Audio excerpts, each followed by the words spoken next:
Okay students, welcome back. मैं फिर से आपको स्वागत करता हूँ और मैं पढ़ा रहा था आपको लाइफ प्रोसेस के बारे में। और इस लाइफ प्रोसेस को मैं आगे बढ़ाते हुए मैं नेक्स्ट लेक्चर की ओर प्रस्थान कर चुका हूँ और साथ ही साथ नेक्स्ट टॉपिक की ओर भी मूव कर चुका हूँ। और आज के इस टॉपिक में मैं तुझे समझाना चाहता हूँ how energy release during respiration is stored. यानी कि पहला प्रश्न खड़ी होता है इस टॉपिक में, दो प्रश्न खड़ी हो रहा है।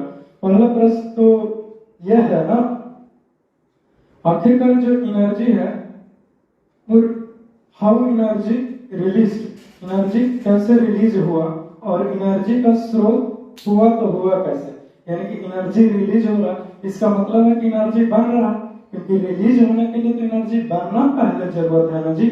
हाँ बिल्कुल। तो एनर्जी कैसे बना?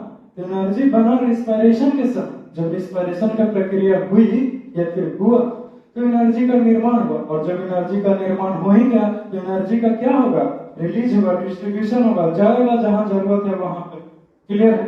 रुकेगा नहीं एक जगह पे। इतना तक समझ में आता है। लेकिन आप हमको ये बताइए टॉपिक के अनुसार, एनर्जी तो रिलीज हो रहा तो वो स्टोर आखिरकार कैसे होगा? क्यों? क्योंकि जब भी हमारे घर में भी या फिर किसी के भी घर में जब भोजन बनता है या फिर खाना बन जाता है, सभी लोग खा लेते हैं और जब खाना ज्यादा बन गया तो उसे भी एक कंटेनर में रख दिया जाता है ताकि कुछ समय के बाद उसे उपयोगी में ला सके, उपयोग किया जा सके। क्लियर है? क्लियर। ठीक उसी प्रकार से एनर्जी हमारे शरीर में बना है और उस एनर्जी का इस्तेमाल तो हुआ है और किया गया किसके द्वारा? हमारे बॉडी सेल्स के द्वारा। बट आप हमको ये बताइए कि सारा एनर्जी एक ही बार यूटिलाइजेशन हो गया, कुछ तो एनर्जी होगा जो बच जाएगा, यानी कि रह भी जाएगा। तो वो एनर्जी कहाँ गया? तो वो एनर्जी किसी चीज के फॉर्म में स्टोर होता है जिसका नाम क्या है? एटीपी। यानी कि एटीपी मॉलिक्यूल्स के फॉर्म में हमारे बॉडी में क्या हो जाएगा? एनर्जी स्टोर हो जाएगा। क्लियर है? तो कैसे स्टोर हुआ? एनर्जी रिलीज हुई, जो ज्यादा हो गया यानी कि उसको इस्तेमाल नहीं किया जा सके तो वो स्टोर हो गया। एक सिस्टम है, तरीका, यानी कि एटीपी के फॉर्म। और उसे लिख देते हैं, let's have a look.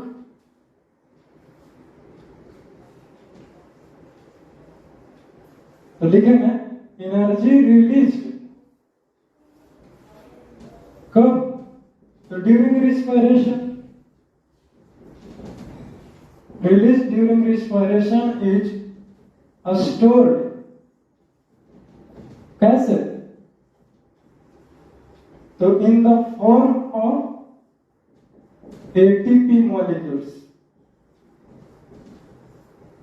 ATP molecules के फॉर्म में स्टोर होता है। कहाँ हो जाएगा? हमारे बॉडी सेल्स में, in our body cells। ये पहला कंसेप्ट हुआ, ये एनर्जी को कैसे स्टोर हुआ और कैसे प्रोडक्शन हुआ। मैंने बताया आपको रिस्पायरेशन के समय एनर्जी का प्रोडक्शन हो जाता है। इसका मतलब ये हुआ सर कि अगर रिस्पायरेशन कोई नहीं करेगा लिविंग थिंग्स तो वो जिएगा ही नहीं। हाँ बिल्कुल सही सोचते हैं।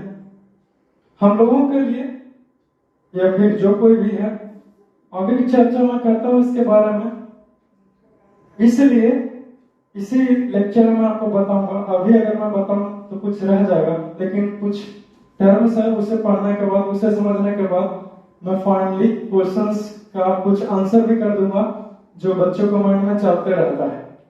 क्लियर है? चलो आगे बढ़ते हैं। बेसिक सा टर्म है जिसे जान लो, पहचान लो और सीख लो। अगर इसे जान लिए, समझ लिए तो आगे का मंजिल आसान हो जाएगा। पहला टर्म का नाम है एडीपी। इसके बारे में जानते हैं। ये एडीपी क्या होता है? एडीपी ज्यादा कुछ खास नहीं, यह एक सब्सटेंस है जिसका फुल फॉर्म है एडिनोसाइन डाइफॉस्फेट। डाइफॉस्फेट, ध्यान दीजिए, यानी कि फॉस्फेट का दो मॉलिक्यूल्स ये कंटेन करेगा। कौन? ये एडीपी, और प्रेजेंट कहाँ रहेगा, तो सेल में ही रहेगा, हमारे सेल्स में ही रहता है एडीपी। और अगर मैं एडीपी के बारे में बताऊं तो एडीपी के पास लो एनर्जी लेवल है, यानी कि जैसे कैसे कहते हो कि कोई ताकतवर व्यक्ति है, कोई कमजोर व्यक्ति है, जिसका मतलब क्या हुआ कि वो सच में कमजोर है या फिर वो सच में ताकतवर है। खैर ये अलग ही कॉन्सेप्ट है, हटाओ इसे, उलझन आपको क्यों देना, कभी मौका मिलेगा तो मैसेज में आपको बता देंगे। फिलहाल अभी यहां पे जानते हैं। इसके पास जस्ट रिलैक्स लिख लें, आगे का टर्म आने वाला है। लेकिन इट इज ए सब्सटेंस, यह कोई पूछेगा जी कि बताओ ये एडीपी आखिर ये होता क्या है, तो कहिएगा कि कुछ खास नहीं, बस एक सब्सटेंस ही है विच इज कॉल्ड, जिसे क्या कहते हैं, तो एडिनोसाइन डाई फॉस्फेट का नाम देते हैं। चलो अच्छी बात है। यदि भी कोई कहे कि कहां है तो लिख लेंगे।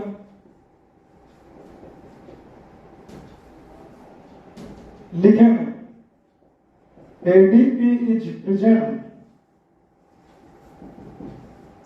इन द सेल, हमारे सेल में ही ये मौजूद है। एडीपी है लो एनर्जी, यानी कि इसके पास कुछ ज्यादा एनर्जी नहीं है, कम ही है। ये भी एनर्जी दे सकता है, प्रोवाइड कर सकता है, बट कम है, इतना ही जाने। ये पहला टर्म है।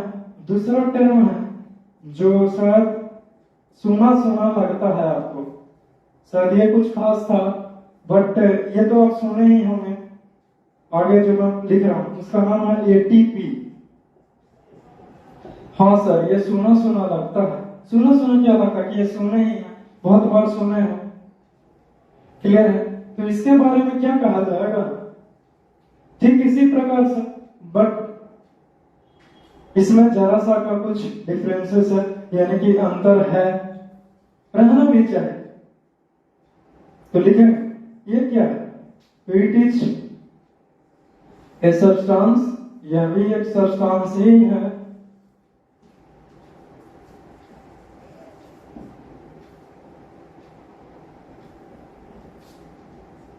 दैट इज कॉल्ड, जिसे क्या कहते हैं, तो लिखेंगे एडिनोसाइन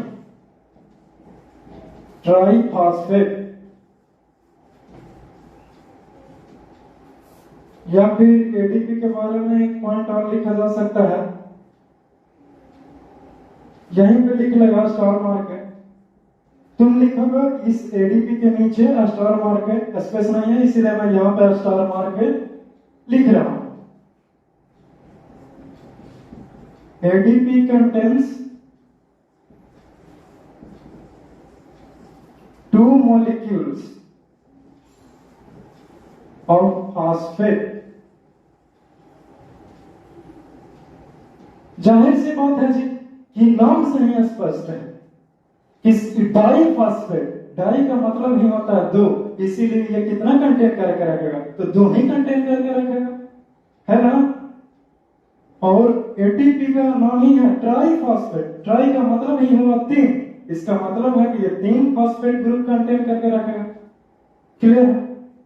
तो आओ इसे भी देखते हैं, ट्राई फॉस्फेट, चलो ठीक है, लिखेंगे ATP is present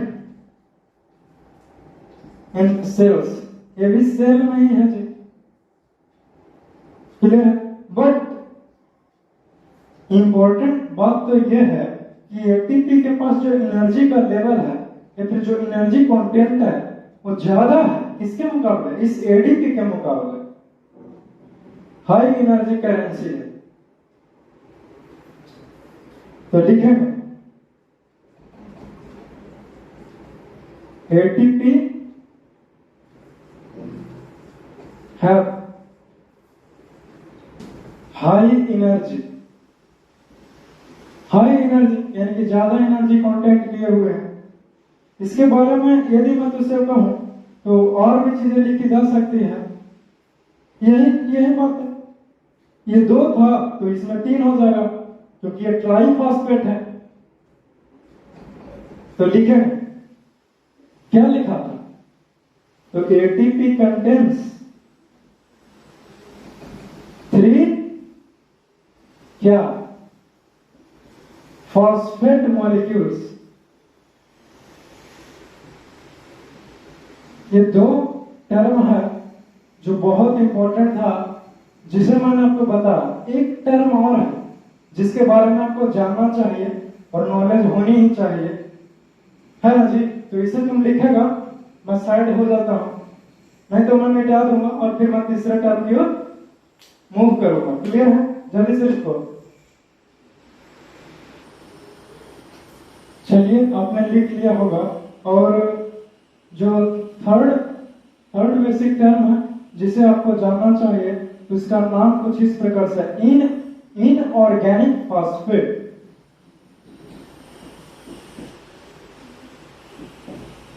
inorganic phosphate यानी कि ये इनऑर्गेनिक फॉस्फेट आखिरकार ये है क्या?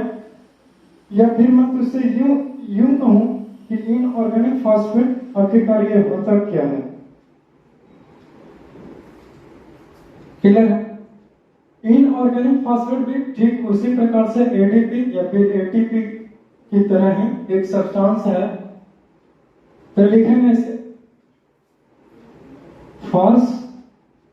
फॉस्फेट नहीं, फास्फोरस हो जाएगा। तो ये भी एक सब्सटेंस ही है। तो लिखेंगे इट इज आल्सो क्या ए टाइप ऑफ, एक प्रकार का क्या है ये?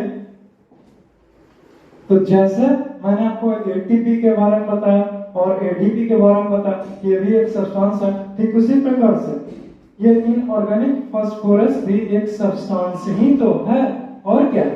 तो लिखा है, वही बातें मैंने लिखा है, which is of phosphate group. जो किसका कैटेगरी से ये बिलोंग करता है जी? कोई पूछेगा तो ये फॉस्फेट ग्रुप से ये बिलोंग करता है। कौन? ये इनऑर्गेनिक फास्फोरस। सिर्फ इतना कहने से मन नहीं भरता या फिर इतना कहने से अच्छा नहीं लगता, जबकि कुछ और भी लिखना चाहिए, कुछ और भी जानना चाहिए। वो ये है, that is made up of, किस चीज से बना? तो फॉस्फोरस एंड, और उसके साथ साथ क्या? तो एंड ऑक्सीजन, यानी कि ऑक्सीजन से बना है जी। क्या बना है सर? तो इनऑर्गेनिक फॉस्फेट।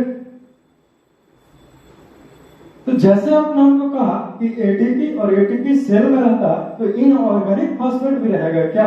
हाँ बिल्कुल, ये भी तो रहेगा, क्यों नहीं रहेगा? Why not? तो लिखेंगे इट इज आल्सो प्रेजेंट, कहां रहेगा? इन द सेल, सेल में हमारे रहेगा। क्लियर है?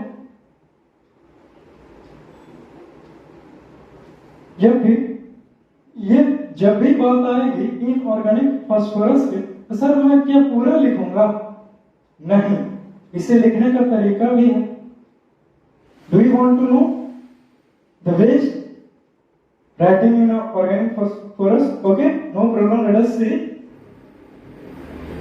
2 तरीके से मैं इसे डिनोट कर दूंगा। किसको? इस इनऑर्गेनिक फास्फोरस को। द फर्स्ट वन इज, लिखेंगे इनऑर्गेनिक phosphorus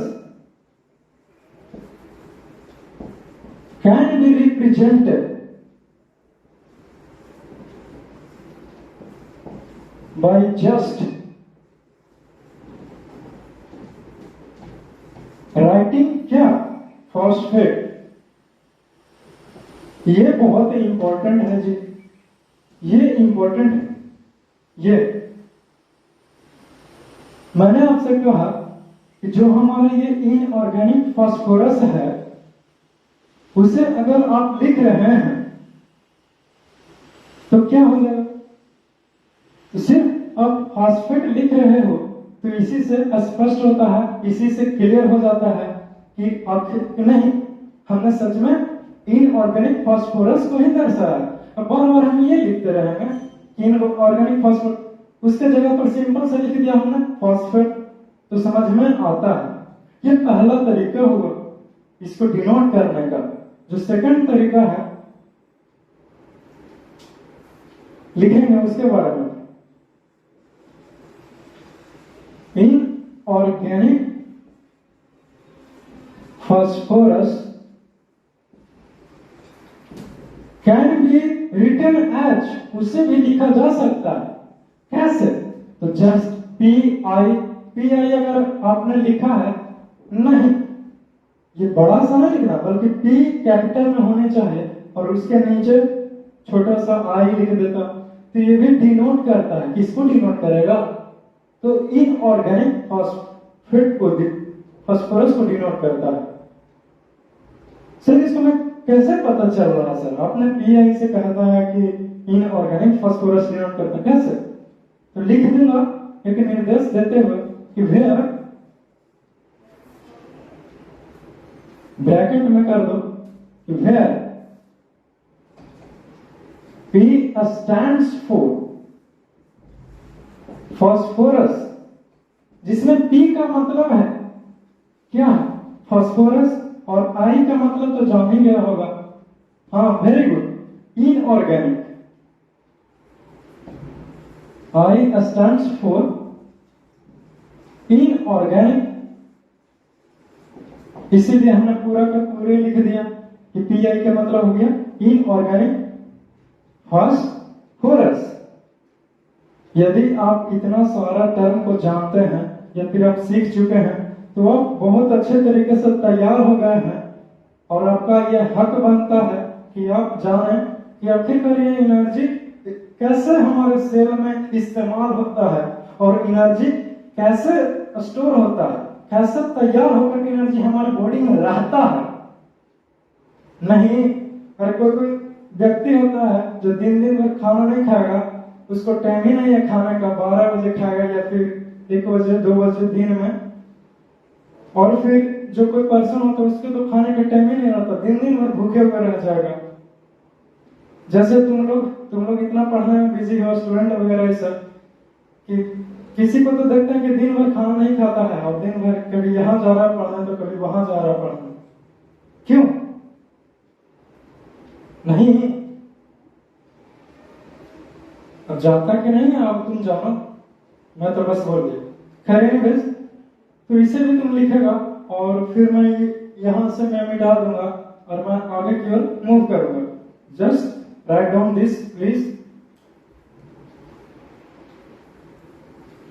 नाउ आप ये जान चुके हैं 3 बेसिक स्टेप, तो अब मैं आपसे बताता हूं जो एनर्जी हमारा रिस्पायरेशन के समय में बना है या फिर बन रहा होता है, वो आखिरकार मैंने कहा था आपसे कि एटीपी के फॉर्म में क्या होता है, एनर्जी स्टोर होता है।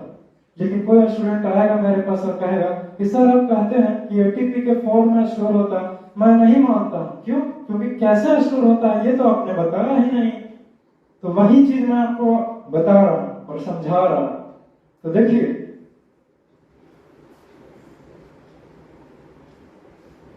पहला में लिखेंगे होता क्या है, एनर्जी रिलीज कब, या फिर यूं ही लिख दो शॉर्ट में, अगर मैं तुझसे लिखाऊं तो यह लिखा जा सकता है, energy is used to make ATP. How? लेकिन कैसे? आखिरकार कैसे? यही प्रश्न है आपका, है ना? नेक्स्ट टॉपिक इसे मत समझो, ये जो सारी चीजें मैं तुझसे बतला रहा हूं वो इसी टॉपिक के अंतर्गत में आता है। बस यही कोटेशन है, यही नेक्स्ट पॉइंट है आपका, और यही प्रश्न भी है। एवरीथिंग, एवरीथिंग मत कह दो, किसी चीज को भी एवरीथिंग नहीं कहो। समझो कि वो सिर्फ एक चीज ही है, बस कहानी खत्म। कैसे? जब रिस्पायरेशन हुआ तो एनर्जी का रिलीज हुआ, क्लियर है? तो वही एनर्जी जो है वो कंबाइंस करेगा जाकर के किसके साथ? एडीपी के साथ और फॉस्फेट के साथ। किस लिए? ताकि वो एटीपी का निर्माण कर सके, एटीपी को बना सके। क्लियर है? तो लिखेंगे क्या? लिखेंगे तो यही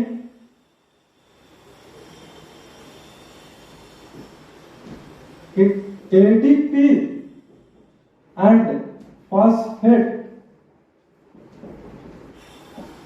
combines to form ATP molecules by using, इसका इस्तेमाल करेगा तो एनर्जी का इस्तेमाल करेगा, by using energy which is, जो क्या हुआ है, जिस एनर्जी का रिलीज किया गया है कब? तो रिस्पायरेशन के समय। तो वही बात है, मैं तो उसे दिखा रहा हूं, which is released. Okay, clear है? अब चूंकि होगा क्या कि जो ये जो रिप्रेजेंटेड करने का तरीका है, इसको हम कैसे लिख सकते हैं? इस एडीपी जो है वो जाएगा और कंबाइन करेगा किससे? ये इस फॉस्फेट के साथ जाकर के कंबाइन कर लिया। लेकिन कब? जब एनर्जी प्रेजेंट है तब, यानी कि एनर्जी ये लेगा ही लेगा, बिना एनर्जी का तो कुछ होता ही नहीं। तो ये कैसे काम कर? अब चूंकि इसको एडीपी है ही, फॉस्फेट है ही, और इसको एनर्जी मिल ही गया कहां से? रिस्पायरेशन के बाद। जो रिस्पायरेशन हुआ उसी से तो लिया और बना लिया जाकर के एटीपी। और ये क्या है? ये भी तो एनर्जी ही है। क्लियर है कॉन्सेप्ट? तो हमने क्या देखा? हमने देखा कि आखिरकार एटीपी बनाने के लिए क्या क्या और कैसे कैसे प्रक्रिया चल रहा है और क्या क्या हो रहा है, उसके बारे में हमने जान लिया, उसके बारे में हमने डिस्कशन कर ली। क्लियर? सर आपने तो हमको ये बता दिया और ये आपने से सिखा दिया कि कैसे एनर्जी स्टोर हो रहा है, कैसे बन करके कैसे कंबाइन हो रहा है। आप ये भी हमको क्यों नहीं बताते हैं कि आखिरकार ये जो एनर्जी तो स्टोर हुआ है, अब इसको निकालेंगे कैसे? कहने का क्या अर्थ है? इसका कहने का एक ही अर्थ है, और वो ये है कि आपसे सिर्फ पूछा जा रहा है कि अब ये एनर्जी का कैसे इस्तेमाल होगा। हाउ? क्या डायरेक्ट एटीपी जाएगा हमारा सेल्स में और डायरेक्टली एनर्जी जाएगा, एनर्जी प्रोवाइड कर देगा? तो ऐसा नहीं है, ऐसा नहीं है। तो फिर यानी कि जो एटीपी है वो सिर्फ कन्वर्ट होगा, फिर से टूटेगा किसमें? ये इस एडीपी में, फॉस्फेट के फॉर्म में, और तब जाकर के ये एनर्जी को क्या करेगा? रिलीज करेगा। तो सेकंड बात में लिखी बात है जो लिखा जा सकता है, और वो यही है कि when cell needs energy,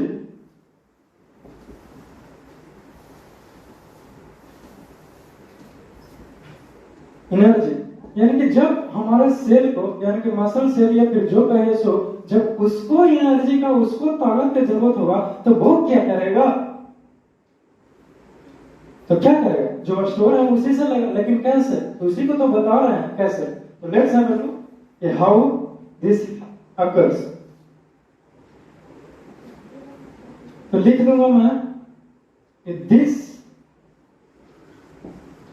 can be, जब ऐसा केस आ रहा है तो क्या होगा कि ATP can be broken down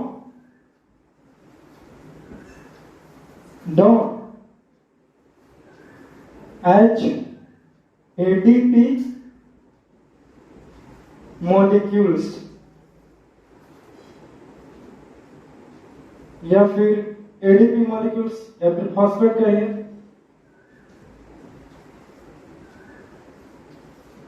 phosphate by using water, water का इस्तेमाल किया गया ये चीज करने के लिए। क्लियर है? और इसी चीज को लिख रहा हूं, this can be represented as follows. और इसी बात को एक इक्वेशन के फॉर्म में अगर लिखा जाए तो उसे बेहतरीन ढंग से समझा जा सकता है। क्यों? और तो देखते हैं कि कैसे लिखने की बातें मैं कर रहा हूं। हमारे पास क्या था, एटीपी पहले से मौजूद था तो उसे लिख देते हैं एटीपी।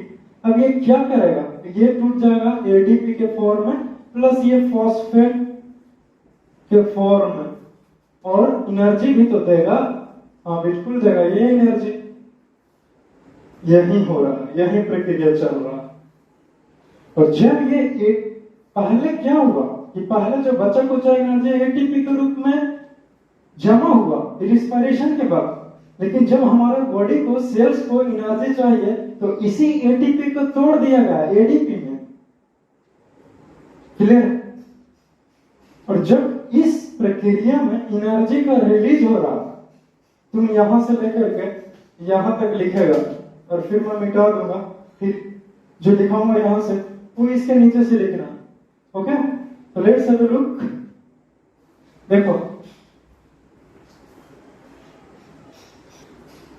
ओके क्लियर है, आपने लिख लिया होगा। अब चूंकि होगा क्या, जो ये हमारा एनर्जी रिलीज हुआ है, अब इसी एनर्जी का तो इस्तेमाल होगा। लेकिन तुम्हारे मन में एक प्रश्न उठ रहा होगा कि सर आप हमको ये बताइए कि आखिरकार जो ये एनर्जी हमारा है, ये जो स्रोत है, वो इस प्रक्रिया में जो एटीपी हमारा टूटा है वो कितना मात्रा में आखिरकार ये एनर्जी को रिलीज करेगा, है ना? तो वही बातें मैं तुझसे लिखाता हूं कि इसी के नीचे लिख लेगा तू, the energy release in this process is equal to, कितना के बराबर है? तो 30.5 kg पर मोल। इतना जूल, इतना किलो जूल रिलीज हुआ पर मोल, जो इसका इस्तेमाल होगा किस चीज के लिए?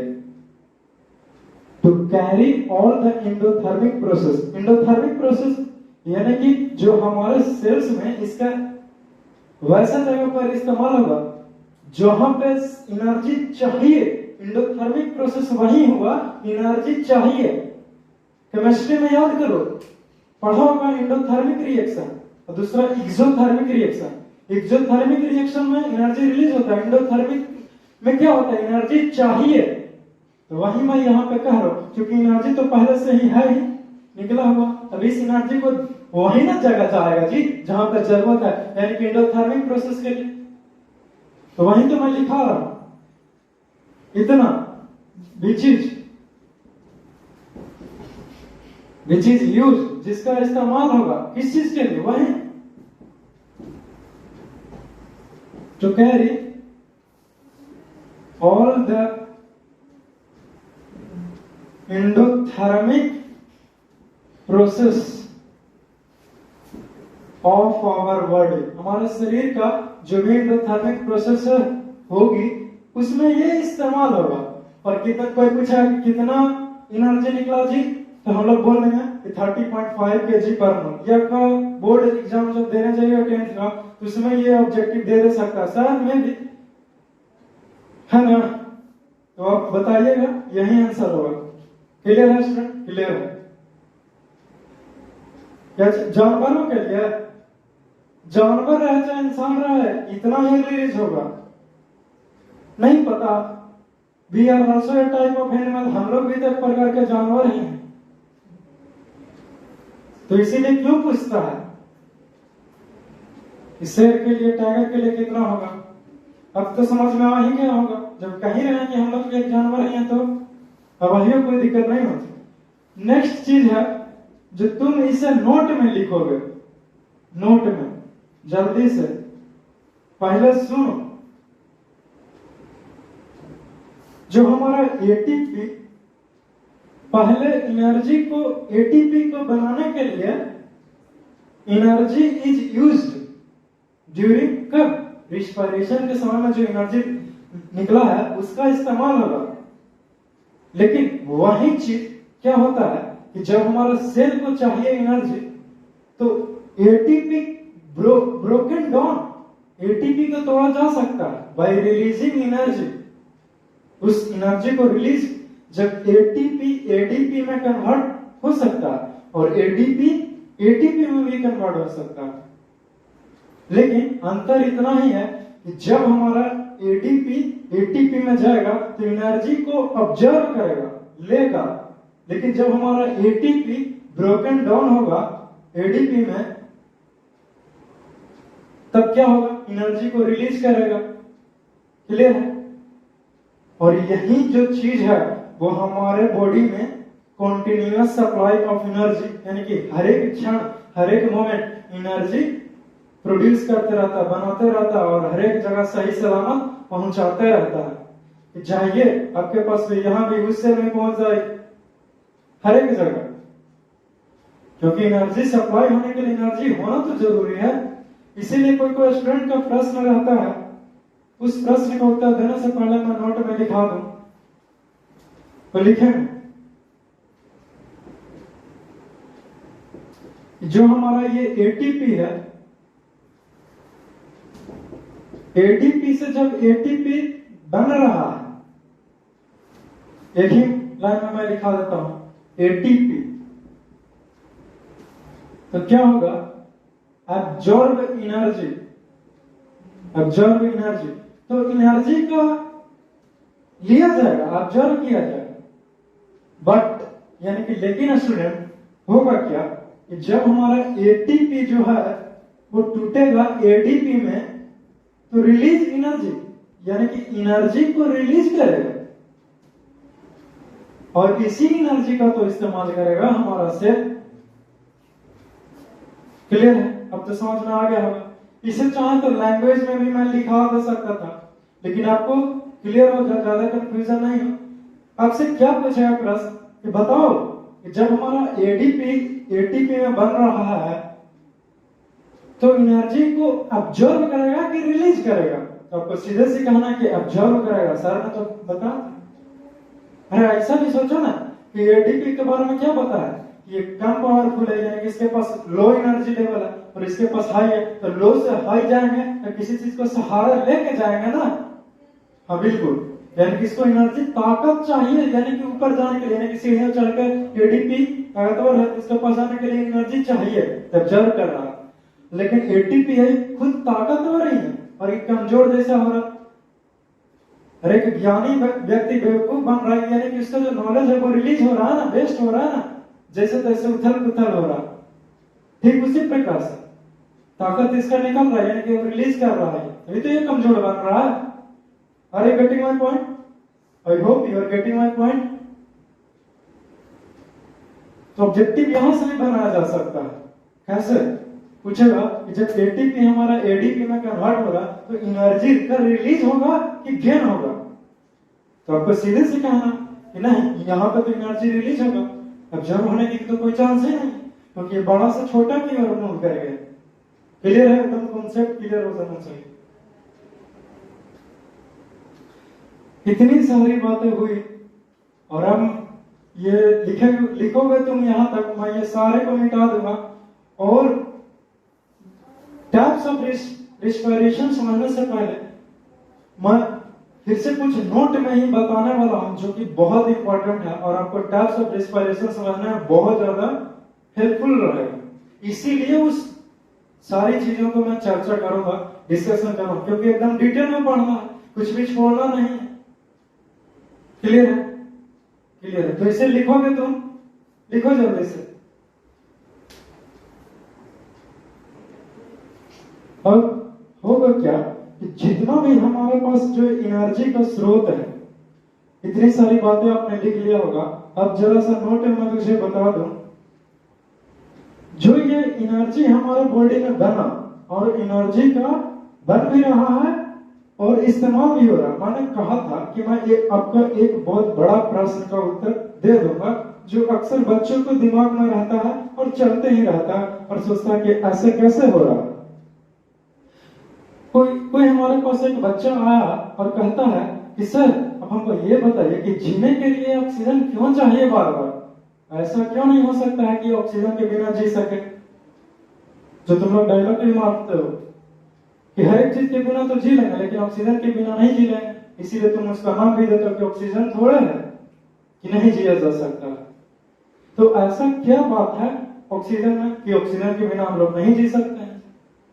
उसका सिंपल से उत्तर है जो कि अभी भी आपने पढ़ा है। क्या हमने बताया, क्या आपने देखा और क्या मैंने आपको दिखलाया, क्या मैंने आपको सिखाया और क्या आपने सीखा।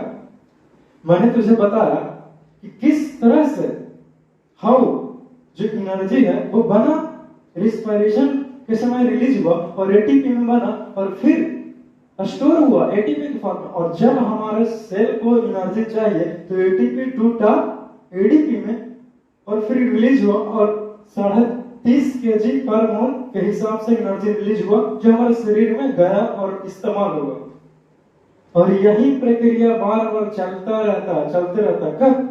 जब ऑक्सीजन कंटिन्यूअस सप्लाई होते रहता है तब तक ये चलते रहेगा। क्यों? क्योंकि एनर्जी रिलीज हो रहा है कब?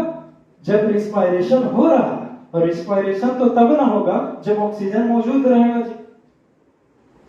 इसका मतलब क्या हम देख रहे हैं? इसका मतलब क्लियर है कि ऑक्सीजन नहीं मिलेगा तो रिस्पायरेशन नहीं होगा और रिस्पायरेशन नहीं होगा तो एनर्जी नहीं बनेगा और एनर्जी नहीं बनेगा तो एटीपी नहीं बनेगा और अगर एटीपी नहीं बनेगा तो टूट करके एडीपी नहीं बनेगा और एडीपी नहीं बनेगा तो हमारा सेल एनर्जी कैसे पाएगा और एनर्जी नहीं पाएगा तो हम लोग जिएंगे कैसे? जिएंगे ही नहीं, जीना ही छोड़ देंगे। आई होप कि आप समझ पा रहे हैं कि ऑक्सीजन आखिर क्यों चाहिए और क्यों जरूरी है। हाँ, ये हर एक क्षण होते रहता है, हर एक सेकंड होता रहता है। तुम कुछ भी कर रहे हो उसमें एनर्जी का इस्तेमाल हो रहा है, चाहे आपका बॉडी मूवमेंट हो, चाहे आप सो ही क्यों ना रहे हो, चाहे आप बैठे ही क्यों ना हो, चाहे किसी को देखे ही क्यों ना रहे। Energy is getting which is used up by your body cells, आपके सेल्स के द्वारा इस्तेमाल हो रहा है। और कैसे? कॉन्टिन्यूअसली ये प्रोसेस चल रहा है। एटीपी बन रहा है और वही एटीपी टूट रहा है, ऑक्सीजन मिल रहा है वही बन रहा है वही टूट रहा है, वही बन रहा है वही टूट रहा है, हो रहा है अगेन एंड अगेन। और यही प्रक्रिया जो है वो एक निश्चित करता है, सुनिश्चित करता है कि आपका सेल्स तक बराबर मात्रा में एनर्जी जाते रहे जाते रहे जाते रहे। 3 बार बोल दो। आई होप कि आपने इस प्रश्न का उत्तर आपको मिला होगा कि काहे ऑक्सीजन जरूरी है जीने के लिए। वैसे तो जीने के लिए बहुत कुछ चाहिए बट ऑक्सीजन हर एक सेकंड ही चाहिए। नहीं तो कोई कहेगा आएगा गुस्सा करके बोलेगा सर वाटर भी तो चाहिए जीने के लिए, भोजन भी तो करना चाहिए। अरे वो सब दूसरी बात है यार, उसके बिना तो कुछ देर तक रहेंगे लोग, क्योंकि तुम लोग तो दिन भर रह करके पढ़ाई करते हो जी एग्जामिनेशन के बाद। बट ऑक्सीजन के बिना आप उतना देर नहीं रह सकते। उसका उत्तर यही है जो मैंने आपसे कहा। ये सिर्फ और सिर्फ आपको जानकारी के लिए मैंने बताया। हालांकि ऐसा क्वेश्चन पूछेगा नहीं बोर्ड में, चाहे कोई भी, एक जानकारी के लिए था और प्रश्न भी है। अच्छा एनीवेज बहुत हो गई बात है और अब नोट में कुछ लिखा वो मैं ये लिखाना चाह रहा हूँ और ये तुझसे बताना चाह रहा हूँ कि जो हमारा जो एनर्जी देखे हैं, जो एनर्जी इतना सारा बना अब उसका इस्तेमाल किस लिए होगा? बहुत सारे चीज में, हर एक चीज के लिए तो एनर्जी चाहिए बट कुछ बातें हैं जो जैसे कि हमारे घर में इन्वर्टर है या फिर बैटराज है, उसमें से एनर्जी लेते हो, इलेक्ट्रिकल एनर्जी चाहे जो कहो, किस लिए? फैन को चलाने के लिए, एलईडी चलाने के लिए या फिर बहुत सारे चीज, लाइटनिंग के लिए, हीटिंग पर्पज से भी इलेक्ट्रिसिटी का इस्तेमाल करते हो तुम लोग। ठीक ठीक उसी प्रकार से जो एनर्जी हमारे बॉडी में बना उसका किस लिए इस्तेमाल करोगे? तो उसे लिखते हैं, देखते हैं। तो लिखेंगे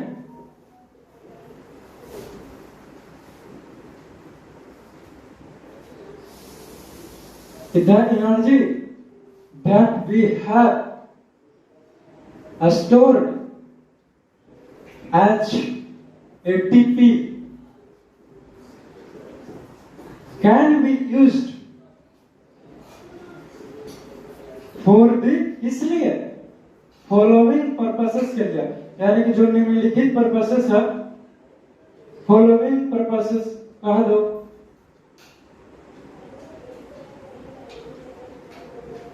पर्पस, परपोज नहीं लिखे हैं, पर्पस लिखे हैं यहां पर, देख लेना स्पेलिंग।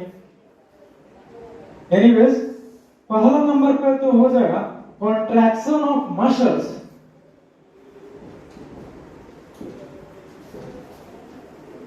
यानी कि मसल में खिंचाव तिराव होता है, जैसे कि ये हमारा हार्ट ही मूवमेंट कर रहा, उसी के लिए एनर्जी चाहिए। या फिर यूं लिख सकता है कि movement of our body parts, जितना भी पार्ट टूट जाए उसके लिए भी, क्योंकि एनर्जी नहीं रहेगा तो कैसे मूव करेगा, है कि नहीं जी? या फिर यूं लिख सकता है, क्या लिख सकते हो, ये conduction of nerve impulses, clear है? या फिर फोर्थ पॉइंट है जो दिखाने लायक है, और वो यही है, for the synthesis of proteins, यानी कि प्रोटीन का पूरे अच्छे तरीके से अब्जॉर्प्शन हो सके, सिंथेसाइज हो सके, उसके लिए भी एनर्जी चाहिए। और भी बहुत सारा चीज है, ये कुछ जानकारी के लिए मैंने आपको बता दिया है। Clear clear. अब चूंकि तुम ये सारी चीज सीख चुके हैं, तो अब इस टॉपिक ये क्लोज होता है, और इसके बाद से जो मैं बताने वाला हूं वो टाइप्स ऑफ रिस्पिरेशन से जुड़ी हुई चीजें हैं, जो बहुत हेल्पफुल रहेगा टाइप्स ऑफ रिस्पिरेशन को समझने के लिए। उसे भी मैं नोट में ही लिखाऊंगा, जैसे मैंने इसे लिखा है, इसलिए उस पर और कंसंट्रेट करके समझना और सुनना, सीखने का भी प्रयास कर। क्लियर है? क्योंकि अगर वो सारे टर्म्स तो तुझे नहीं आएगा, तो जब मैं वो सारे टर्म का इस्तेमाल करूंगा तो शायद प्रॉब्लम हो जाए, क्योंकि जिस जगह का आपका डायरेक्शन नहीं मालूम हो, वैसे जगह पर अगर आपको जाने के लिए कहा जाए तो बहुत तकलीफें आएगी, तो ज्यादा तकलीफ क्यों करना जब ऐसा ही काम हो ही रहा। क्लियर है? तो इसे लिखेगा जल्दी से, मैं मिटा देता हूं। चलो, आई होप कि आपने लिख लिया होगा। अब नोट में पहला पॉइंट लिखने लायक है, और वो ये है ग्लूकोज के बारे में। ग्लूकोज, इसके बारे में जानिए। तो ये क्या, सबसे पहले फार्मूला तो C6H12O6, ये ग्लूकोज का यही फार्मूला है। ये क्या है कोई पूछेगा तो भरोसा ना है भाई, यही से लिख देते हैं कि ये फार्मूला है ग्लूकोज का। या फिर कोई पूछेगा कि आखिरकार ये है क्या, तो कुछ खास नहीं, इट इज 6 कार्बन कंपाउंड, ये 6 कार्बनों से बना हुआ एक कंपाउंड है जी।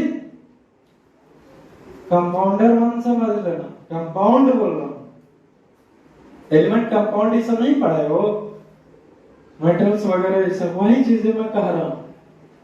ये ग्लूकोज के बारे में हुआ नोट में जो पहला चीज है। दूसरी बात जानिए कि जब ग्लूकोज जो है वो कन्वर्ट हो सकता है किसमें, ग्लूकोज कन्वर्ट करेगा इसमें पाइरुविक एसिड में, पाइरुविक एसिड में। लेकिन कैसे? तो एक प्रोसेस है जिसका नाम है ग्लाइकोलाइसिस। ग्लूकोज का बदलाव हो जाना, कन्वर्ट हो जाना पाइरुविक एसिड में, उस प्रक्रिया को कहते हैं ग्लाइकोलाइसिस। क्लियर है? ग्लाइकोलाइसिस इसे मैंने लिखा है, या फिर लैंग्वेज में भी लिख सकते हो। क्लियर है?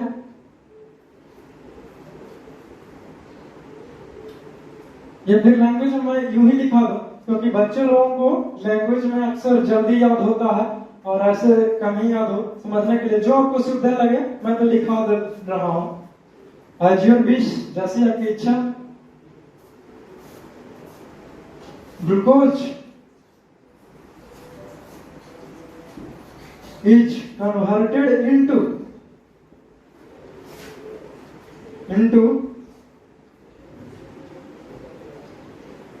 pyruvic acid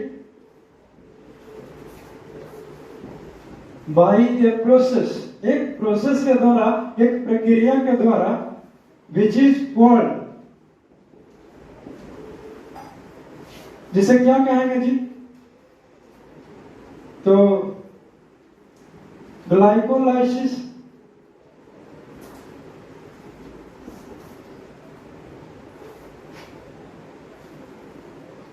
वाई हो जाएगा यहां पर ग्लाइकोलाइसिस, यही हो जाएगा।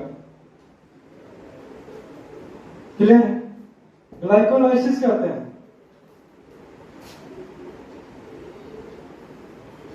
अब ये आपने तो सीख लिया कि ग्लूकोज कन्वर्ट होता है तो ग्लाइकोलाइसिस कहते हैं, लेकिन एक खास बात है और वो ये है कि आखिरकार ये ग्लाइकोलाइसिस होगा तो होगा कहां? क्या हमारे बॉडी में हर एक जगह होता है या फिर कहीं भी हो जाएगा? नहीं जी। तो लिखेंगे, ये सेकंड में ही स्टार मार के लिख रहा हूं मैं कि it takes place in cytoplasm, cytoplasm होगा, and not in mitochondria. Mitochondria में तो होगा ही नहीं सर। क्लियर? क्लियर। लेकिन एक बात और है, और वो ये है कि जब ग्लाइको हर एक चीज में बता रहा हूं, ऑब्जेक्टिव यहीं से दे देगा आपको, अब फिर पता नहीं चलेगा, सोचते रह जाओगे कहां से आया, कैसे हुआ। इसीलिए बी कॉन्सेंट्रेट। एनीवेज, जब ये ग्लाइकोलाइसिस, कुछ एक नंबर में पूछा कि ग्लाइकोलाइसिस बताइए कहां होगा, साइटोप्लाज्म में कि माइटोकॉन्ड्रिया में, या फिर कुछ और भी दे देगा, तो आपको साइटोप्लाज्म मार देना है कि साइटोप्लाज्म होगा ए में, बी में माइटोकॉन्ड्रिया दे देगा, सी में दे देगा बोथ ए एंड बी, या फिर डी में दे देगा नन ऑफ दीज, इनमें से कोई नहीं, तो आपको मार देना है साइटोप्लाज्म में, और आपका एक नंबर आ गया। ये ग्लाइकोलाइसिस होने के लिए ऑक्सीजन चाहिए कि नहीं चाहिए? यानी कि जो हमारा ग्लूकोज है वो कन्वर्ट हो रहा है किस में? Pyruvic acid. तो क्या इसे ऑक्सीजन चाहिए? अरे नहीं जी, इसे ऑक्सीजन से लेना देना नहीं है। तो लिखेंगे it takes place without oxygen. बिना ऑक्सीजन के ये काम हो जाएगा आपका। क्लियर है? क्लियर है। लेकिन इस और मैं तुझे बताऊं, ऑब्जेक्टिव में दे सकता है कि जब एक मॉलिक्यूल ऑफ ग्लूकोज को हमने उठाया है और वो उसको पाइरुविक एसिड में हम कन्वर्ट कर रहे हैं, तो कितना मॉलिक्यूल नंबर आएगा? तो सिंपल सी तो जवाब है, क्या है? यह है कि 2 मॉलिक्यूल ऑफ पाइरुविक एसिड बने। तो लिखे ना उसे भी 1 molecule of glucose। अगर ये कन्वर्ट हो रहा है, कन्वर्ट किया, बदलाव हुआ, तो 2 मॉलिक्यूल ऑफ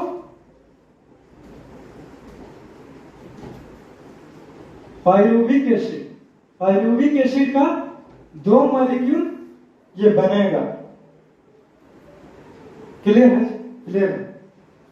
अब तुम्हारे मन में बेचैनी हो रहा होगा या फिर शायद गुस्सा भी आ रहा होगा कि सर ये पायरुविक एसिड क्या है, इसके बारे में हमको क्यों नहीं बता रहे हैं।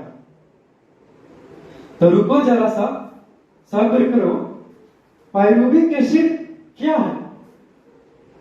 कुछ खास है। It is a 3 carbon compound. जैसे कैसे हमने ग्लूकोज के बारे में कहा कि 6 कार्बन कंपाउंड है, ठीक उसी प्रकार से पायरुविक एसिड जो है वो 3 कार्बन कंपाउंड है। तो लिखेंगे उसे भी, तो ये सेकंड और ये थर्ड पॉइंट हो जाएगा। Pyruvic acid is a 3 carbon compound. तो ये 3 कार्बन कंपाउंड से है। अगर मैं ये बोला हूं तो तुम्हारे मन में और भी हो रहा है, ये बताइए कैसे लिखाएगा, दिखता कैसा है। फिर वही बात फार्मूला पर रिलैक्स, रिलैक्स, तो उसे भी लिख लूंगा।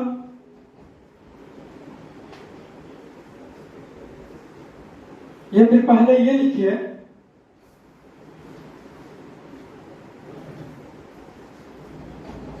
इट इज आल्सो कॉल्ड, इसे हम कहते हैं पायरुविक एसिड के एक और नाम दिया जिसका नाम है पायरुवेट। पायरुवेट, VATE है। क्लियर है? तो आप पायरुविक एसिड कहिए चाहे ये पायरुवेट कहिए, एक ही बात है, क्योंकि मैंने पहले ही कहा था कि पायरुविक एसिड को क्या कह सकते हैं, पायरुवेट, यानी कि it is also called pyruvate. तो ये पायरुविक एसिड बार बार ना इस्तेमाल करके शॉर्ट में ही नहीं, फिर से अब ठीक है। तो ये पायरुवेट बोल दिए। क्लियर है? लेकिन अभी भी सोच रहा हूं कि सर दिखता कैसा है। अरे रुको जरा सा, देखो, लेकिन ये सीधी सी बात है, इट्स फॉर्मूला कैसे रिप्रेजेंट, तो CH3 सी O और COOH, इसका नजारा कुछ इसी प्रकार से, यही फार्मूला हुआ पायरुविक एसिड। तो पायरुविक एसिड के बारे में इतना ही जो तुम्हारा दिमाग में था कि बार बार बोलना पायरुविक एसिड में बदल जाएगा। आखिरकार ये पायरुविक एसिड का चक्कर क्या है, तो यही है जो है। क्लियर है?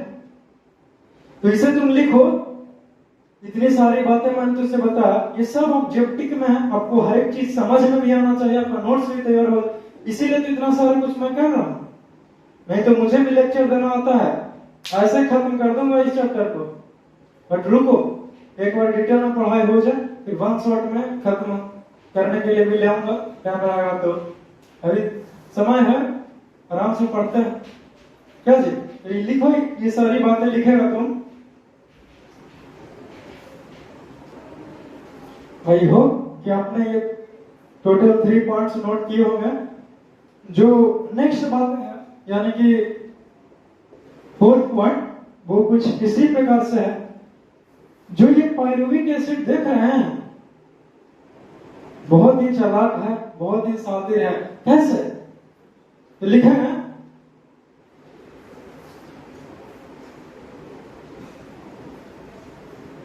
whether oxygen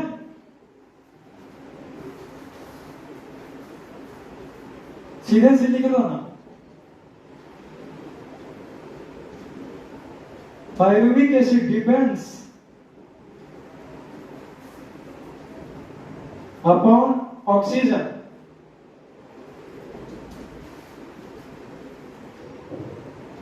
फॉर कन्वर्जन, या फिर टू कन्वर्ट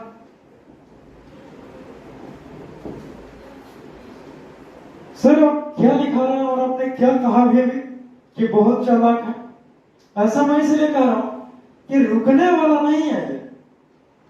जैसे कोई कोई ऐसा भी होता है स्टूडेंट कि जब मुश्किलें आए, कोई व्यक्ति होता है तो घबरा जाता है, जरा सा रुक लेता है, यानी कि जो थक गया थोड़ा सा रेस्ट किया। बट कोई कोई ऐसा होता है कि मंजिल सीधे हो और डायरेक्ट वो मंजिल पे ही रुकता है, चाहे रास्ते में कितने भी मुश्किलें क्यों नहीं आए। क्लियर है? क्लियर है, ठीक। बट ये जो पायरुविक एसिड है वो यही है कि ये रुकेगा नहीं, ये चलते ही रहेगा, रुकेगा नहीं, झुकेगा नहीं, वो अलग चीज है, ये रुकेगा नहीं है। इसे ऑक्सीजन मिले अथवा नहीं मिले इसे कोई फर्क नहीं है, यानी कि ऑक्सीजन हो तो भी बदलाव करेगा, ऑक्सीजन नहीं हो तो भी बदलाव करेगा। लेकिन तुम हमको एक बात बताओ, ऑक्सीजन रहेगा तो वही चीज और ना भी रहेगा तो वही चीज, ऐसे कैसे हो सकता? इसका मतलब है कि ऑक्सीजन रहेगा तो कुछ अलग बनाएगा और ऑक्सीजन नहीं रहेगा तो कुछ अलग बनाएगा। अगर जैसे कि मान लिया जाए कि तुझे नींद आ रहा तो मस्त एक प्रॉपर तरीके से कंडीशन प्रोवाइड किया जाए तो आराम से सोओगे। बट नहीं प्रोवाइड किया गया, कहीं आप बाहर जा रहे हैं तो कहीं स्टेशन पर आपको रुकना पड़ जाए टिकट के लिए, तो वहां भी तो थोड़ी देर के लिए सोओगे, बट कुछ उससे पिछले वाले से अलग रहेगा नजारा, माहौल, सोने का तरीका उसका। ठीक उसी प्रकार से ऑक्सीजन नहीं रहेगा तो कुछ अलग रहेगा, लेकिन बदलेगा जरूर, कन्वर्ट हो ही जाएगा, ये रुकेगा नहीं ऑक्सीजन नहीं है तो। अब कब क्या होगा, अगर ऑक्सीजन प्रेजेंट है तो क्या होगा, ऑक्सीजन नहीं प्रेजेंट हो तो क्या कन्वर्ट करेगा, उसे देख लें, जरा सा सीख लें। Okay, let's have a look. देखो तो लिखेंगे if oxygen is present, oxygen क्या है, प्रेजेंट है, देन पायरुविक एसिड, या फिर यूं लिखो कि पायरुवेट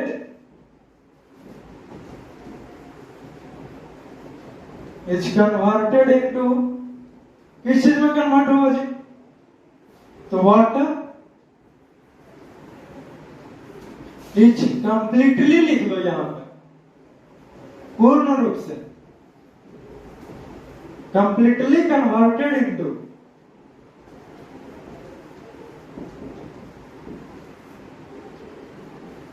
वाटर में कन्वर्ट हो जाएगा और फिर से वही CO2 कार्बन डाइऑक्साइड में। और सर क्या एनर्जी भी, सर क्या एनर्जी भी रिलीज करेगा? हाँ जी, एनर्जी तो रिलीज होना तय ही है, अनिवार्य ही है, तथास्तु, क्योंकि उसी के लिए तो सारा प्रक्रिया हो रहा है और हो रहा है किसी लिए। But a lot of energy is produced, लेकिन जो ये प्रक्रिया चला, ये लहर चला, ये दौर चला, इसमें कुछ ज्यादा मात्रा में ही एनर्जी प्रोडक्शन होगा जब ऑक्सीजन मौजूद होता।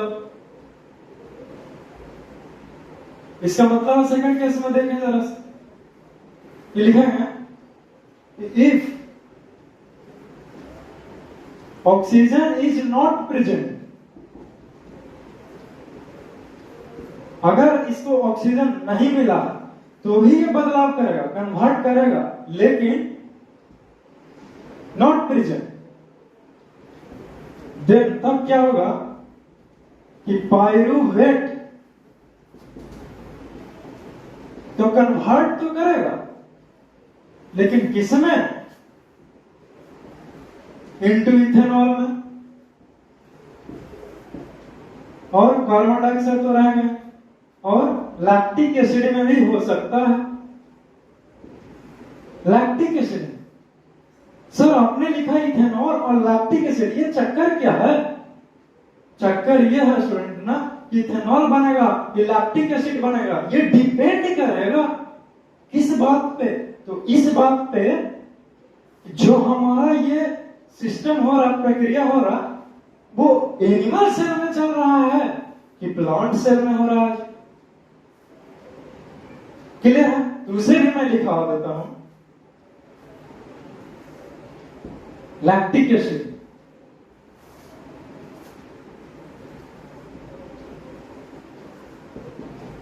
Depending upon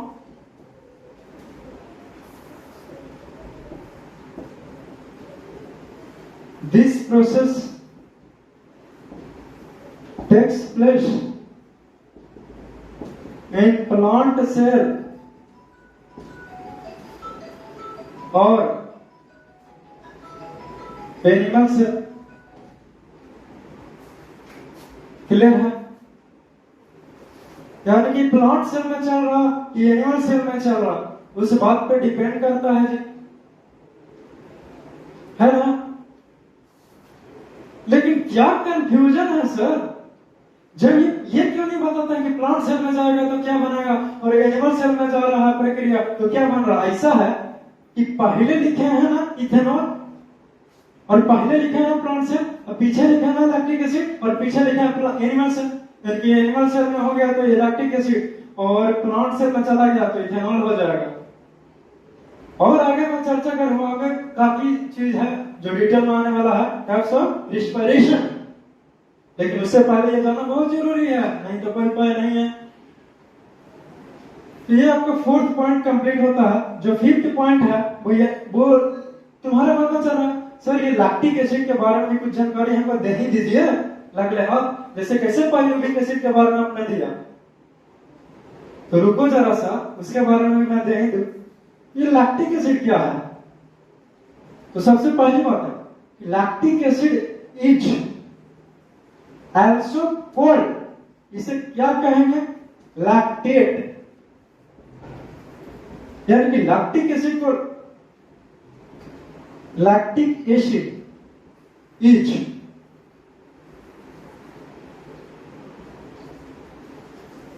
also called lactate, यानी कि लैक्टिक एसिड का नाम दे या फिर लैक्टेट कहें, कोनो फर्क नहीं है पड़ेगा। ऐसा है, ये है, ऐसा है क्या? का मतलब गुस्सा रहे हैं क्या सर? अरे नहीं जी, मैं तुझे बतला रहा हूं। तुम हमको एक बात बताओ, एक ही फादर के दो बेटे हैं, बड़ा बेटा और छोटा बेटा। बड़ा बेटा से पूछेंगे फादर का नाम बताओ तो कुछ और बताएगा, और छोटा बेटा से पूछेंगे तो कुछ और बताएगा, एक ही नाम बोलेगा। क्लियर है? क्लियर है? अरे मेरे ही सिचुएशन ले लो, ज्यादा घबराहट हो रहा है। एनीवेज, बहुत हो गई बात है। लैक्टेट, सर लैक्टेट के बारे में और कुछ क्यों नहीं बताता? क्या बताओ? ये लैक्टेट क्या? तो it is also 3 carbon compound, यानी कि ये 3 कार्बनों से बना है जी। कौन? ये लैक्टेट। और इसका ये फॉर्मूला हो जाएगा सर, हाँ तो लिखेंगे, इट्स फॉर्मूला इज, इसका लैक्टिक एसिड का क्या है? तो CH3, CH नीचे OH और यहाँ पे COOH, यही फॉर्मूला हो गया इसका लैक्टिक एसिड का। क्लियर है? टोटल फिफ्थ पॉइंट है, तुम्हारे दिमाग में होनी चाहिए और तुझे समझना। जरा सा भी तकलीफ हो तो तुरंत कमेंट में मैसेज कीजिए, चाहे इंस्टाग्राम पर आप आए हुए अच्छी बात है, चाहे फेसबुक से जुड़े हुए वहां पे भी मैसेज कीजिए, बिंदास, no problem, without hesitation. Clear? Yes, मैं रिप्लाई करूंगा, डोंट वरी, लेट हो सकता है but I will text you, मैं तुझे टेक्स्ट कर लूंगा। एनीवेज, नेक्स्ट लेक्चर में टाइप्स ऑफ रिस्पिरेशन पर चर्चा करूंगा। फिलहाल के लिए इतना ही, और आज तो बहुत हो गए क्लासेस ना, थक गया, ठीक है छोड़ दे रहे हैं। यहाँ पे मेरा ही लोगो आ रहा होगा, आप चाहे तो हमसे जुड़ सकते हैं। और यहाँ पे मैं हाइट एंड डिस्टेंस का लेक्चर फर्स्ट अपलोड कर रहा हूँ, मैथमेटिक्स का हमने ही पढ़ाया हुआ है, वहां पे भी अच्छे से। बस मिलते हैं नेक्स्ट क्लासेस में, तब तक के लिए जुड़े रहिए, बने रहिए, मुस्कुराते रहिए और दूसरे को भी हंसाते रहिए।